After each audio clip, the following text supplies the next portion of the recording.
দেখিছোঁ যে এই যোৱা আমাৰ যি অসমত যি পলিটেকনিকৰ যিসকল শিক্ষাগুৰু আছে তেখেতসকলে যি আমাৰ যি গণতন্ত্ৰৰ কাৰণে আমাৰ তেখেতসকলে নিজৰ চাকৰি যি তেওঁলোকৰ যি নিয়মীয়াকৰণৰ কাৰণে যি প্ৰতিবাদ সাব্যস্ত কৰিছিলে সেই সাব্যস্তত কি কৰিছিলে আমাৰ বিজেপি চৰকাৰে তেওঁলোকক সেই প্ৰতিবাদীসকলক তেওঁলোকে প্ৰতিবাদ কৰাৰ কাৰণে তেওঁলোকে জেলত ভৰাই তেওঁলোকৰ চাকৰি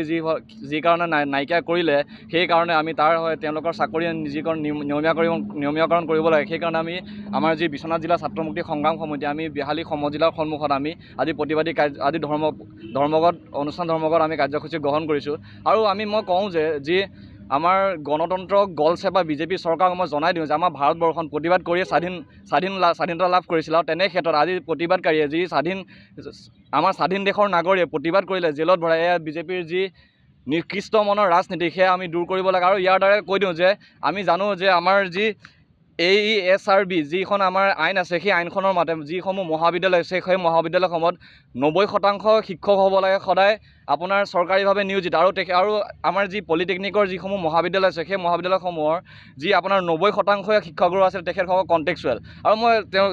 মাননীয় শিক্ষামন্ত্ৰী মহোদয়ক আমি জনাওঁ যে তেখেতে লেঠু চিঙা বেঙেনাৰ নিচিনা কথাবিলাক কোৱা বাদ দি তেওঁলোকে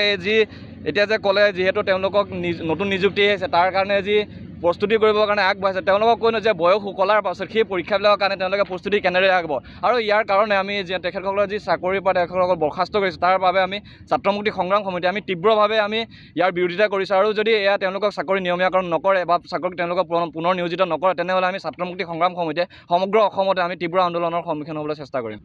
টেকনিক যি মহাবিদ্যালয় প্ৰবক্তাসকলে আপোনাৰ অহৰহ তেখেতলোকে আন্দোলন কৰি আছে তেখেতলোকৰ ভাষা বুজি পোৱা নাই অসম চৰকাৰে বা শিক্ষা বিভাগে আৰু এটা কথা ক'ব লাগিব যিহেতুকে এখন ইমান ডাঙৰ মহাবিদ্যালয়ত এতিয়া 90% প্ৰবক্তা আপোনাৰ ঠিকা ভিত্তিত আছে আৰু তেখেতলোকৰ এতিয়ালৈকে চাকৰি নিয়মীয়াকৰণ কৰিব পৰা নাই চৰকাৰখনে। এটা কথা ক'ব লাগিব আজি দীৰ্ঘদিন ধৰি অসমৰ প্ৰেক্ষাপটত অসমৰ মুখ্যমন্ত্ৰীজনে শিক্ষামন্ত্ৰী হৈ আছিলে সেই তেখেতৰ শিক্ষামন্ত্ৰী কালত শিক্ষা ব্যৱস্থাটো আপোনাৰ ধ্বংস পথলৈ গুচি গৈছিল। আজি ৰণোজ পেগু ডাঙৰীয়া শিক্ষামন্ত্ৰীৰ দিনতো একে তিলতিলকৈ শিক্ষা ক্ষেত্ৰখন আপোনাৰ ধ্বংস পথলৈ গুচি গৈছে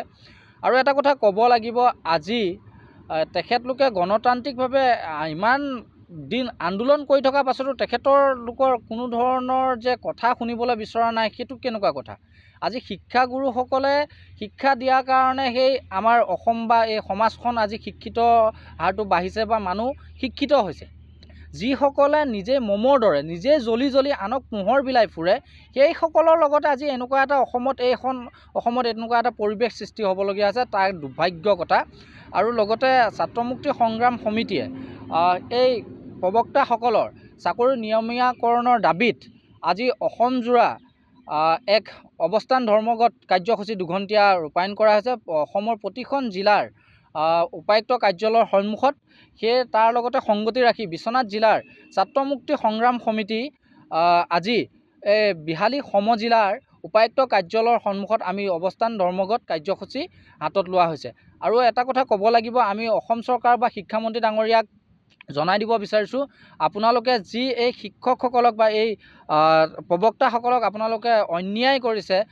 সেইটো কথা কিন্তু আমি কোনো পৰ্যায়ত ছাত্ৰ মুক্তি সংগ্ৰাম সমিতিয়ে মানি ল'ব নোৱাৰোঁ। এতিয়াও সময় আছে আপোনালোকে সেই প্ৰবক্তাসকলক তেখেতলোকৰ